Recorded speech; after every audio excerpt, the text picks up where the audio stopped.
Hello everyone, and welcome to episode 22.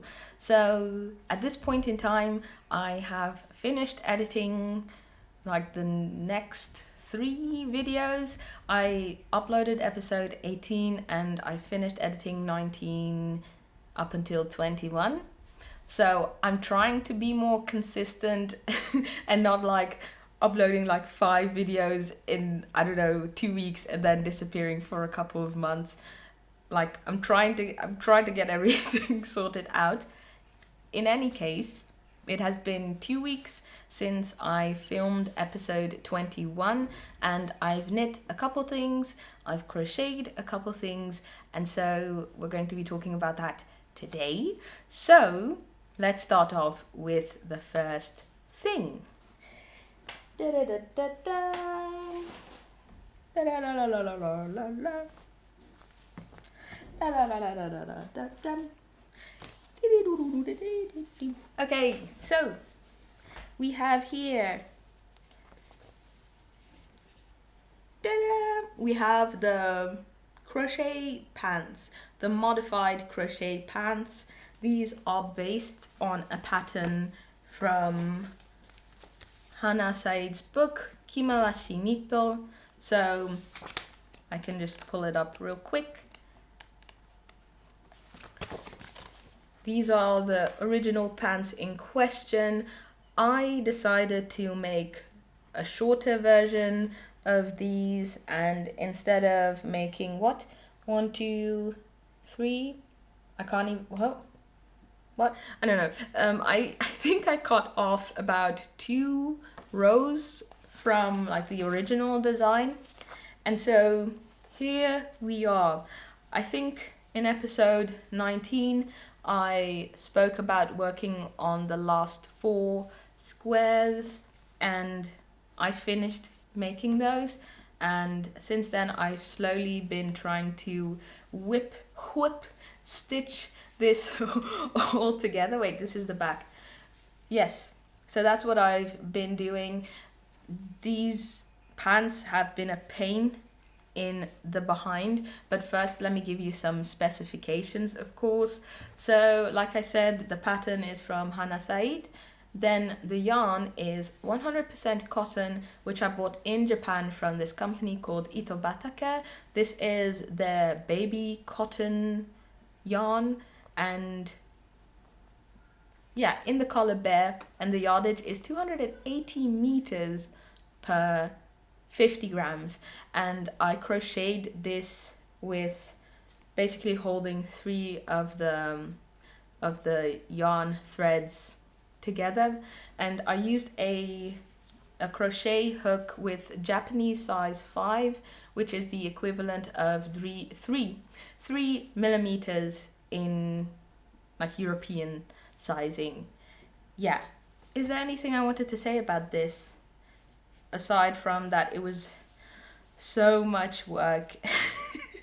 Like, I know like so many people say like, oh, crochet is like super fast, and I guess because I'm a beginner that it's taking a lot of time, but like all of the crochet projects that I've worked on have been rather hard, or like they didn't take like, I don't know, 3 hours or 4 hours or whatever. Just, I don't know what's I don't know, maybe I'm just not that skilled just yet.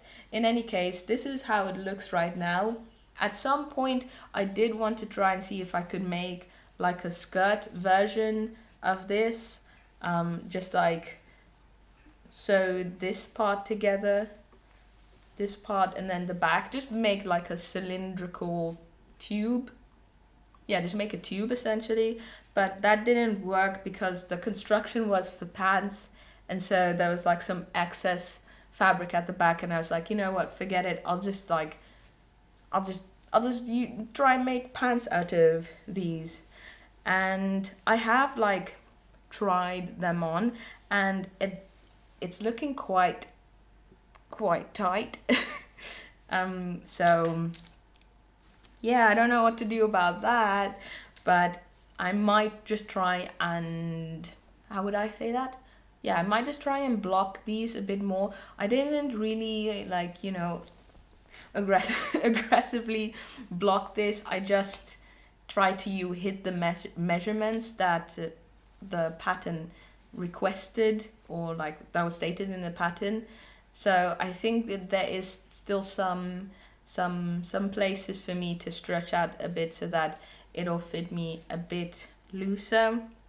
Yeah, usually when I knit Japanese sizes, they are, or Japanese patterns, they're a bit bigger because they use, the whole free size thing, and so it's usually not tight, rather just kind of like there's quite a lot of positive ease, but this wasn't the case this time.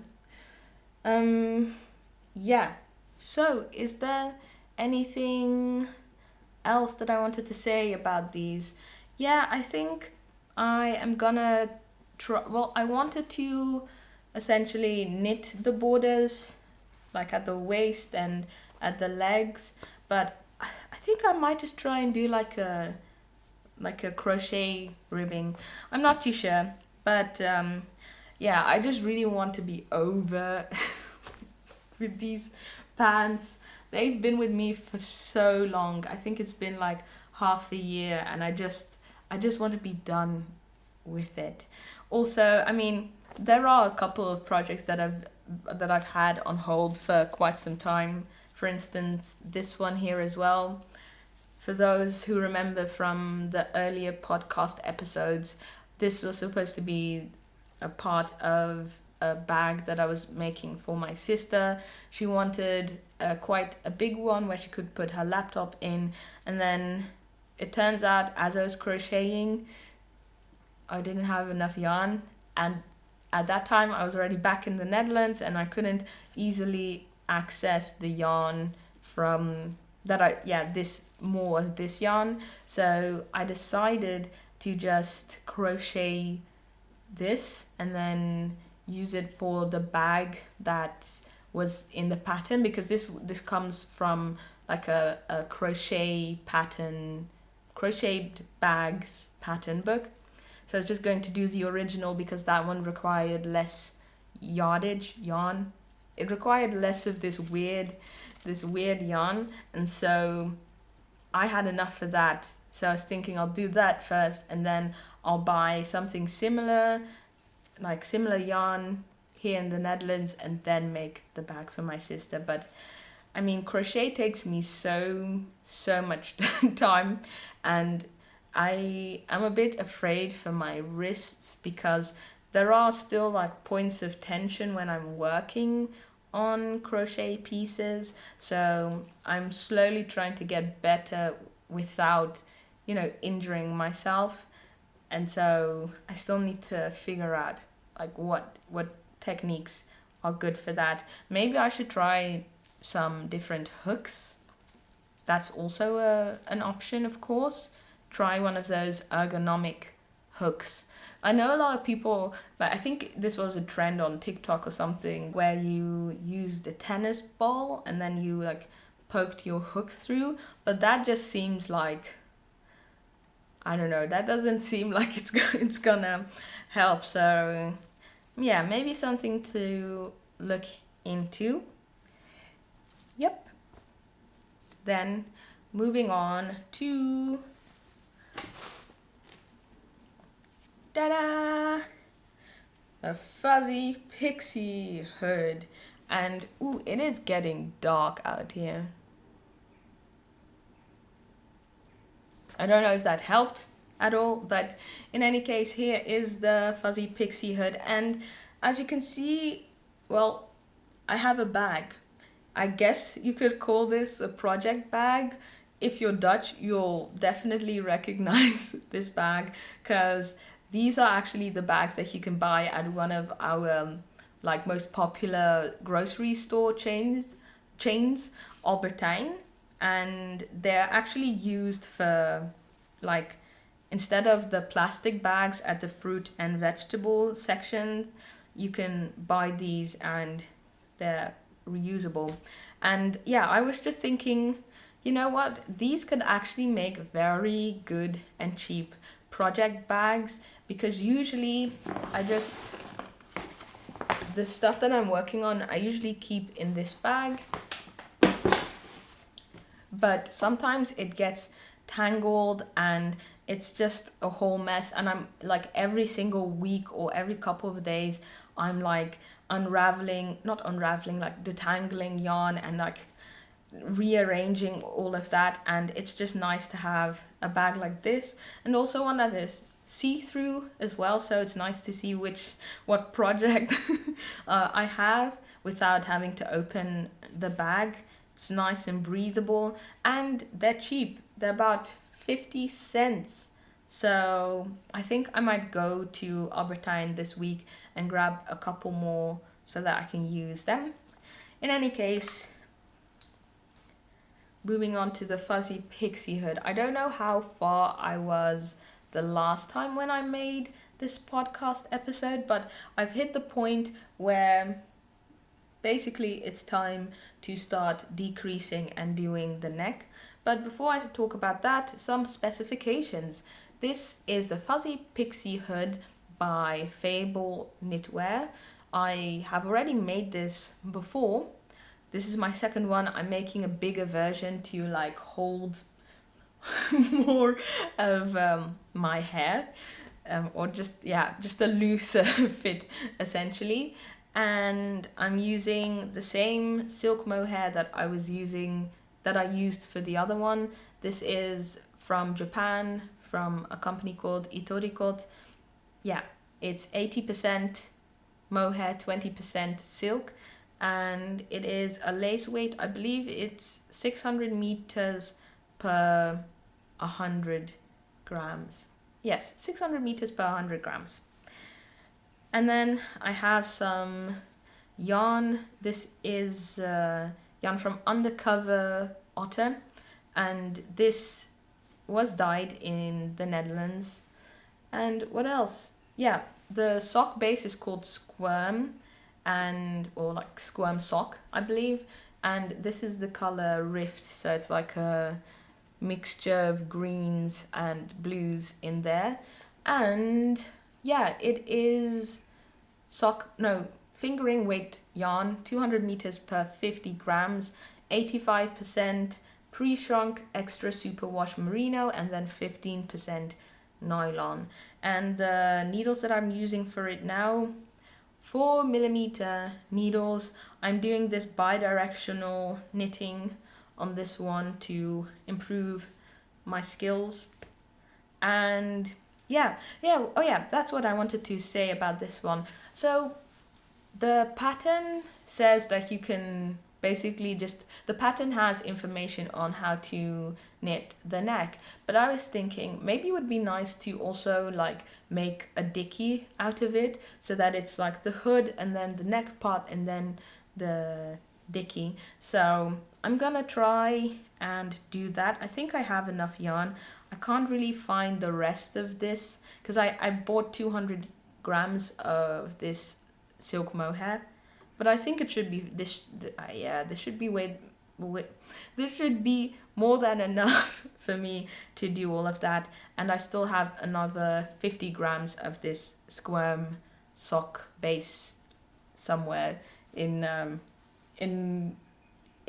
the boxes of yarn that are here. Yes, so it's a very enjoyable knit in my opinion, and I would recommend it. Now, moving on. This is a gift knit. So I'm still working on this cap that I made for my boyfriend, the rib knit cap from Daruma.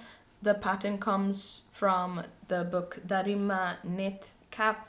So as you can see, the hat is done, but there's supposed to be flaps out there as well. So these are detachable ones. I spoke about this I think in the last episode, and I said I would show you once the hat was at home. So here you can see like now that I'm looking at it, now that I'm looking at it in the camera, it looks kind of janky, but it works. So basically what I did here, what did I do?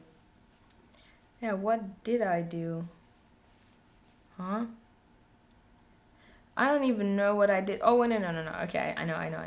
So basically I did like a single crochet and then double crochets and then a row of single crochets again, and then I whip stitched it here onto the hat. So this is like the inside of the hat. So here's the hat, and then you have the clasps, or like the, I don't know, the button things, and here you have the flap that I showed last episode. And so you just go like, well, 1, 2, 3, and 4. And so ta-da, you have the flap here. And so you can, oh, does this fit on my head? It doesn't. But it's basically supposed to be like this. It's about, don't I look like a hipster now? Yo, anyway, so you're supposed to keep it like this, or just around your face, like so. And I was working on the second flap, and for some reason I was doing this at, I don't know, 3 a.m, not the best time, and as you can see, they're not the same. I guess I also just like completely forgot how how I made this one, because I made this in accordance with the pattern that was in the book. And apparently I instead of like using the, yes, that's it, instead of using like the number of rows that they requested, I just used the number, the length in centimeters to calculate how many stitches I needed for this ear flap. Also because this yarn that I've been using isn't the same weight as the one that they had recommended to be used, and I used also a smaller pair of needles, 3.5mm needles actually. That also reminds me, I have said nothing about the specifications on this one, so let's have a look, shall we? So yeah, Brooklyn Tweed. This is from, well, the brown stuff is from Brooklyn Tweed. It's the shelter line, and the color is Meteorite. It's, what is it? What? Didn't even write it down. Shame on me. It's 100% wool, Tagi Columbia, and the yardage is 128 meters per 50 grams. So I think it said light worsted weight. Yeah, or just worsted weight yarn. So this went, as you can see, terribly wrong, and I was like, you know what, I'm just gonna start off from scratch. So I'm not even gonna unravel this. I not only had the issue of, what was it? I didn't only have the issue of it being too short, but there were multiple times where I forgot that basically this side is stockinette and this side is garter, because you knitted with intarsia, and so I sometimes used stockinette here, and then I would only realize that like 4 rows later, which is a pain in the ass, I can tell you, with when it comes to boucle. Boucle yarn is so annoying trying to like, you know, do like stitch surgery, like going down a couple of rows and like fixing things. So though I made so many mistakes in this one, I think I unraveled my rows maybe 3 or 4 times with this one. So I just feel like there are bad vibes attached to all of this. So I'm just gonna start fresh, and then once it's done, I'll unravel it, and then I'll keep it somewhere for, I don't know, some other project, or yeah, so for some other project essentially. But I also just realized that I forgot to mention the specs on this yarn. So this is Boucle yarn, and what? I also didn't write anything about this one? Surely I did. Come on. Oh yeah, I did. Yeah, so this is yarn that I bought in Japan. It's Hamanaka Sonomono Alpaca Boucle. And yeah, it is 80% wool and then 20% alpaca. And the yardage is 95 meters per 40 grams. And then lastly, the color is 512. It doesn't have a name. Yeah, then moving on. I mentioned that I had a video out, or that it's supposed to be out at this point of you watching this video, about Japanese books, knitting books that I really wanted to get. And I actually bought a couple of those, including, ta-da! This is Yoko Hatta's Seamless Knits. And this book is amazing. Like, I actually now have it, and I can actually look at the patterns, and it's so good. Like, oh, I want to make this one. I want to make this cardigan right here. There's just so much in here that I want to make, and maybe I can show you this one as well. I actually bought the yarn for this one already, but I'm not gonna be starting that until next year, which sounds like, oh my gosh, next year, but like next year is in like 2 weeks at this point. But yeah, the one that I did start with is this one right here. This one. These are the Nordic braided mittens, and I was thinking, you know, I want to try to work a bit more with low contrast when it comes to color work, just because I think it's an interesting thing to explore. You know, when I think about color work or think of color work, I often think about very like loud colors, exciting color combinations, and I've just been thinking a bit more about, I don't know, some more understated color combinations. So I bought yarn for this. It's Icelandic yarn. It's from an Icelandic company. It's Ístex, or Lopi, I think some people call it. It's their Kambgarn yarn, 100% merino wool. The yardage is 150 meters per 50 grams, and I got the color 1215, which is Hemelsblauw, or like heaven's blue, and then I got this one, which is 1214, which says light heaven's blue, like Hemelslichtblauw. And I just thought this is pretty cool to have like a pair of mittens of. So I started working on it. I used 3mm needles and 3.5mm needles, and I ended up with ta-da! I love this. I didn't know that I would love something like this so much. Just looking at it on my phone right now, this looks so pretty. I think it's really, really cute. So I did make like a mistake with increases here at the hand. So yeah, but it was a good learning experience. I already blocked it as well. But there's a problem. And I'll show you what the problem is. it's too tight. Again. This, I think, is failed pair or failed mitten number 5 at this point. Like, I remember, I think 3 years ago or 2 years ago, I tried making my first pair.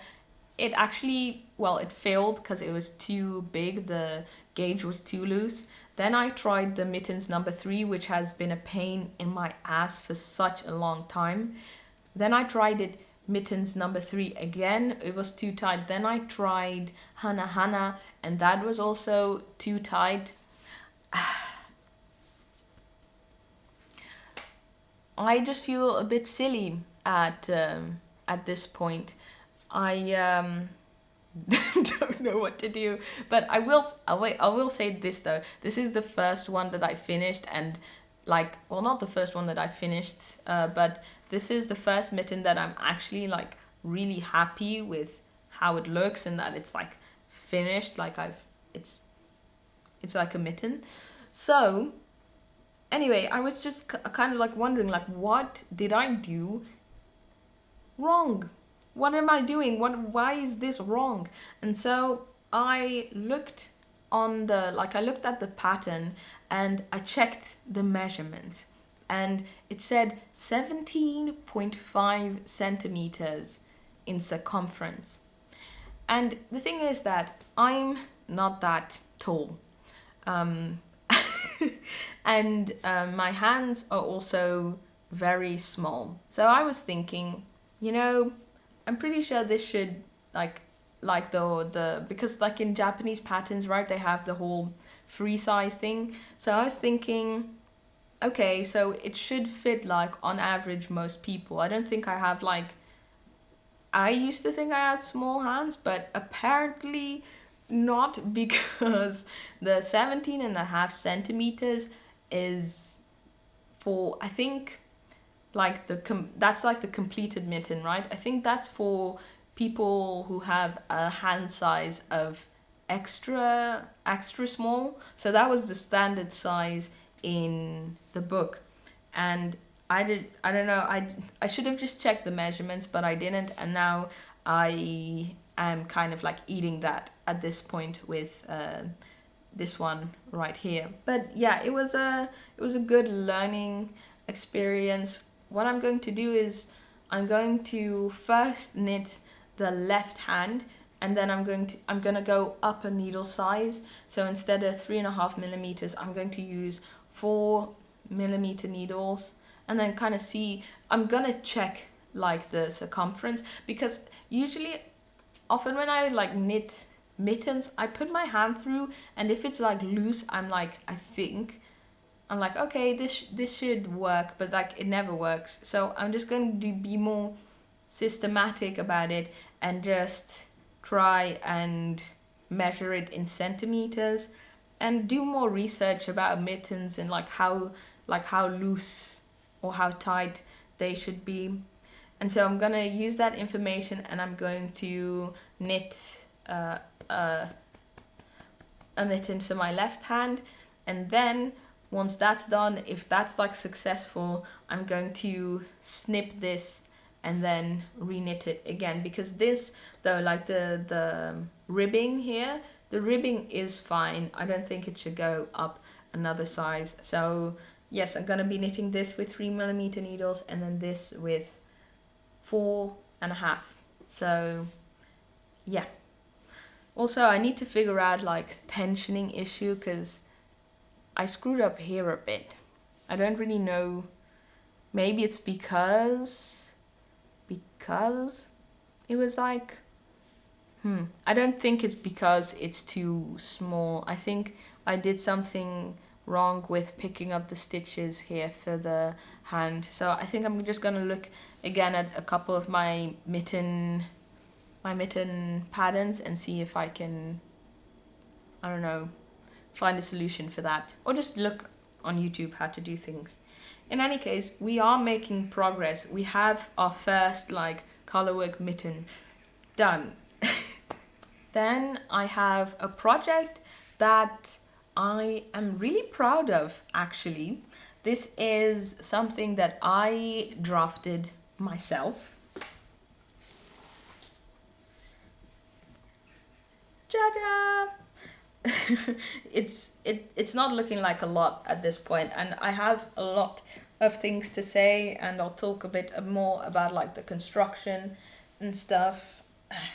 So I wasn't too sure what this was going to be, but I guess it's just going to be like like how would you call this, like I wouldn't, would you call it a sweater? No, not a sweater, right? Because you can like open it. I want this to be like a button down sweater. I don't know how exactly you call it, but this is how far I've gone.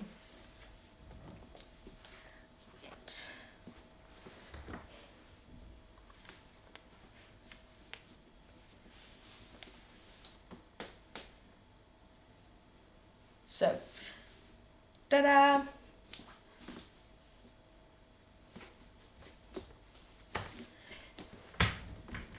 Yeah, so where to start? Oh, maybe just give you the yarn and like how I'm knitting this. So this is old yarn that I had wanted to use for a project and just didn't do that.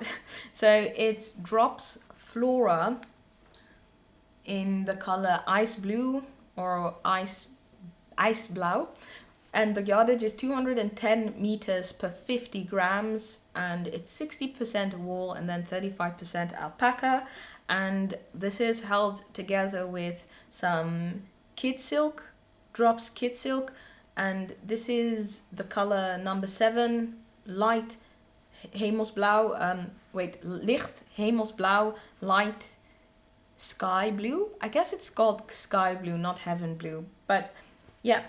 And it's 75% mohair and then 75% mohair super kid and 25% silk.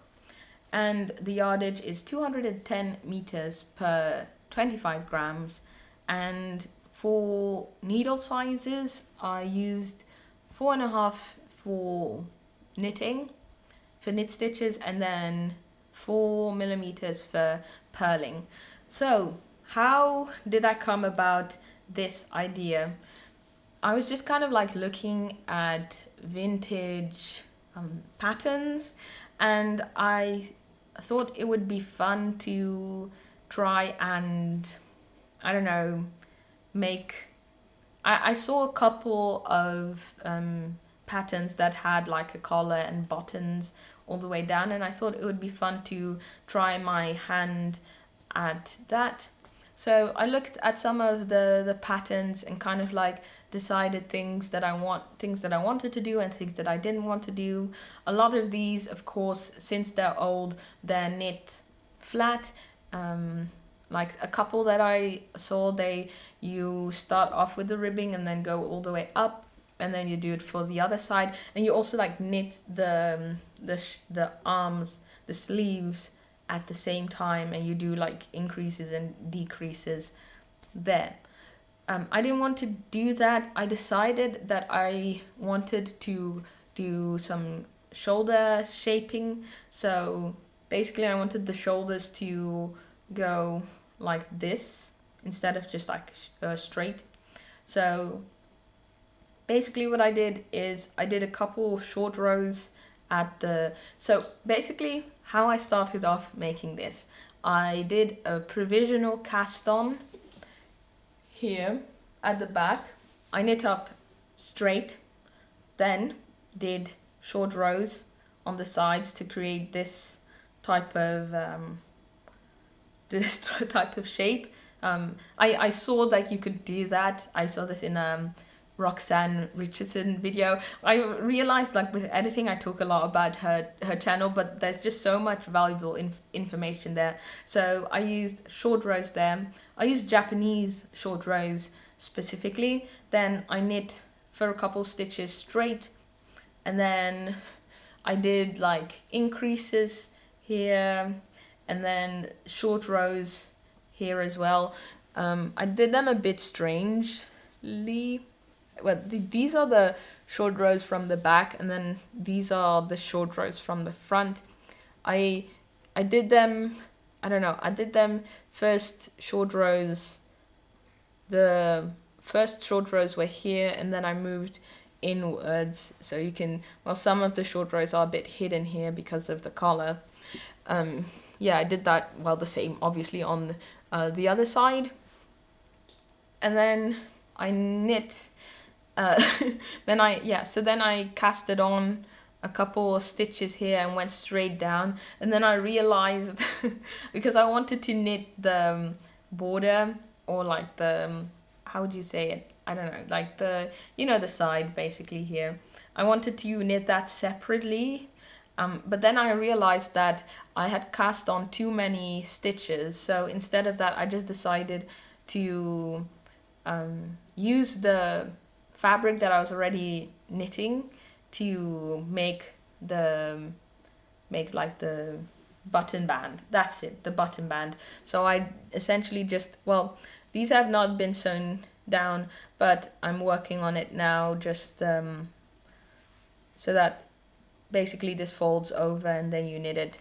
Still working on the holes here, and yeah, so then I've been knitting down, so I knit this part separately, knit this part separately, and then I attach them here at the armholes, and now I'm just knitting straight down. In hindsight, I think I might have wanted to use more short rows in the backs, because it does still kind of seem like there are more, like, that the front is a bit longer still. I did add like some, how would I say it? Not even making short rows. I should have just like knit the back a bit longer than that I knit the front before I attached the two. But yeah, I tried to resolve it by adding one short row in the back. Yeah, what else about these? Yeah. And then the collar, this was a huge issue as well. I picked up stitches and then I essentially just knit the collar flat. So I started increasing on the sides, and then once I was like where I wanted to fold the collar, I knit straight, and then I started decreasing again, and so then I like just folded it in and then crocheted it down. But the problem was that, well, then after that, essentially, I just like did a mattress seam here, and I thought it would be fine. Then I realized that it was too short.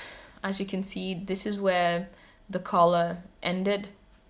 And so what I did, also at the back, it was way too short as well. So what I did was I essentially cut open the collar. I picked up all of the stitches.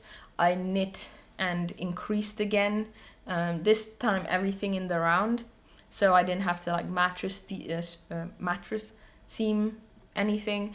And then once I got at the place where I wanted to fold it, I just did a Kitchener's stitch.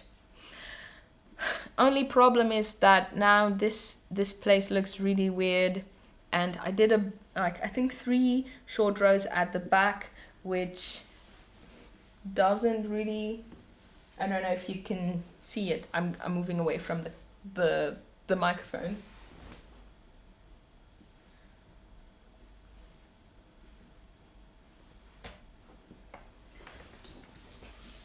But it looks a bit strange. It's I really didn't need the short rows there, I realized.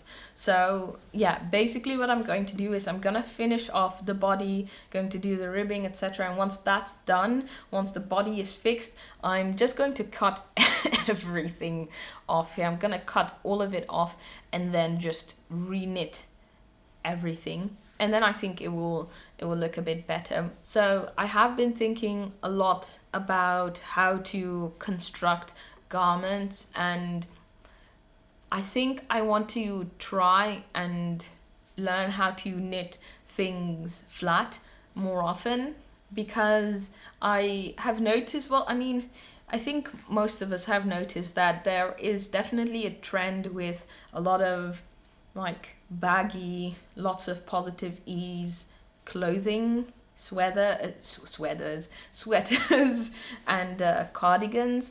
And I really would like to have more form-fitted things in my wardrobe. So I was just reading, what's the book called again? I was reading The Principles of Knitting, Methods and Techniques of Hand Knitting by June Hammonds Hyatt. This is such a mammoth of a book, and it's very hard to kind of like know what to read and where to read. So I don't know, sometimes I just pick it up and go to a random page and try and see if there's any information that I can discern from it that is actually useful for me. And last week I was reading about, what was I reading about? Yeah, circular knitting vs flat, like what it does to the structure of your garment. And basically, like if I want something that is more form-fitting, the best way of doing that would be to knit things flat and then seam them all together, because then, how would I say this?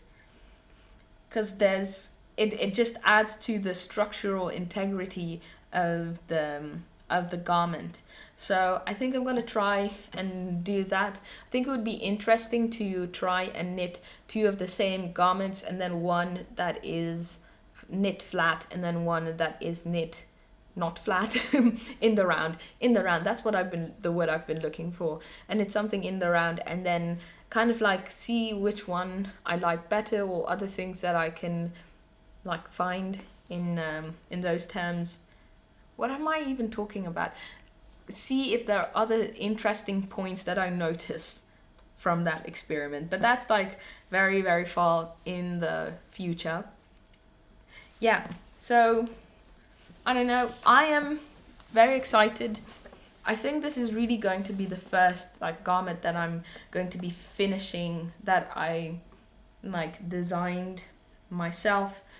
You learn so much. Like, I'm surprised how much I've learned from only just knitting this. And it was also so fun, like trying out different techniques, seeing what works or not. Still working on my Japanese short rows, but I feel that they are getting better, and I'm starting to understand more like how it works. So that's everything for, how would I say it? Yeah, that's everything that is not sock related. So we're moving on to this episode's sock saga. So I'm going to be trying to knit socks for Christmas for both of my mums. Yes. So this was, I think I had already said stuff about this sock before. This is the one that my mom requested that I make for her.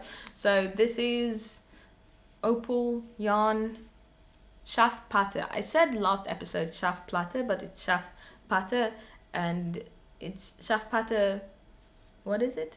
Shaft Patter 13, Übernachtung auf der Heide.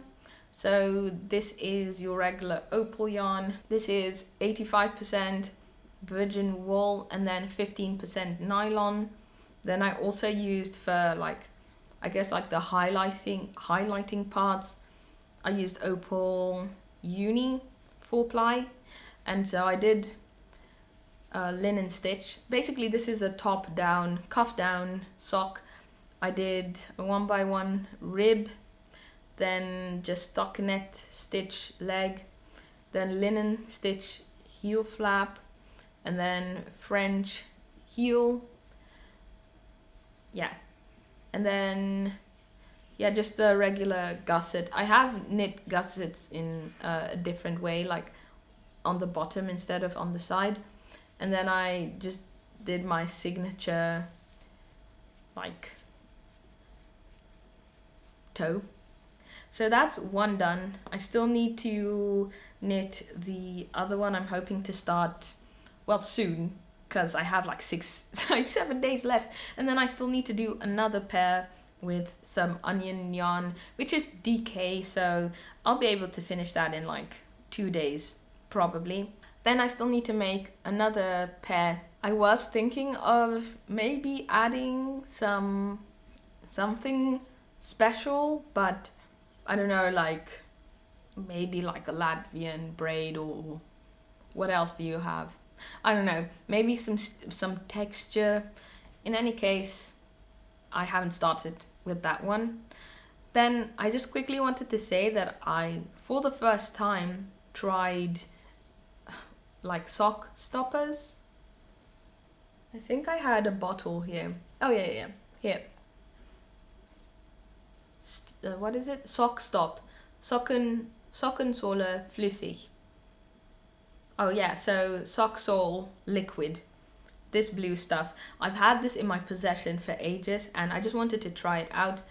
And it does work. I use these on kind of like my house sock, one of them. I use this a lot because it's a bit on the bigger size. I fluffed up the amount of stitches, so it was a bit looser, too loose I believe, to put in my shoes or to fit in my shoes. So I use these at home a lot and I put them on and it was pretty cool. It does stink, I have to say. When you're applying it, it does smell really bad. The instructions were also quite clear. You just put like something like a piece of paper, something. I put 2 like thicker pieces of paper here, and then I put it in a dot pattern, and then I let it dry for 10 hours, did another top up, I guess, and it worked out okay. I think the best would be to do it 3 times, but yeah, I don't think I'm gonna do it on a lot of things because I don't really seem to need it, but it was a fun experiment, I should say. And then finally I have come back to these socks that I have been working on for ages. So yeah, these are Opal white socks, like just my basic recipe sock, cuff down, then slip stitch, French heel, and then decreasing for the toe on both sides. Yeah, so the thing is that I wanted to do some ruffles here. So last time I increased too heavily for it to actually look good. So I tried something different. I tried a different lace pattern, and this is, I think, my 3rd attempt now at this lace pattern. I don't know, I saw it as like a collar in a Japanese book about something about like pattern design, and this was just an absolute nightmare. This is actually a nightmare, and now I'm just trying to think of what would be like a fun lace pattern that is like very easy, just like very easy yarn overs, and then knitting 2 together. So I think I'm gonna put this again on hold. I am going to try and knit a lace sample, and then see if I like it. So I'm gonna do some more research on the internet and then try and figure all of this out. So that's about it for today. I have nothing else to say. I have a lot of things to do and finish with regards to knitting and crochet. I was also like looking back at all of the things that I have knit this year, and I'm just surprised at I'm surprised at how I've been able to talk about like so much of the things that I've made this past year, because it doesn't feel like I made all that much. Maybe I just like to complain, who knows? In any case, I had a nice time talking about everything. It's always nice to kind of like get things straight and like sometimes there's also like revelations. I get revelations when I'm talking here on the podcast, things that I could do better or things that I hadn't realized yet. And of course, sometimes you all message me and I'm like, oh wait, that's right. So I really do appreciate everyone who comments and gives their insight, shares tips and tricks, and or just says nice things. So yeah, thank you very much. I hope you enjoyed this episode, and I hope to see you soon. Bye bye.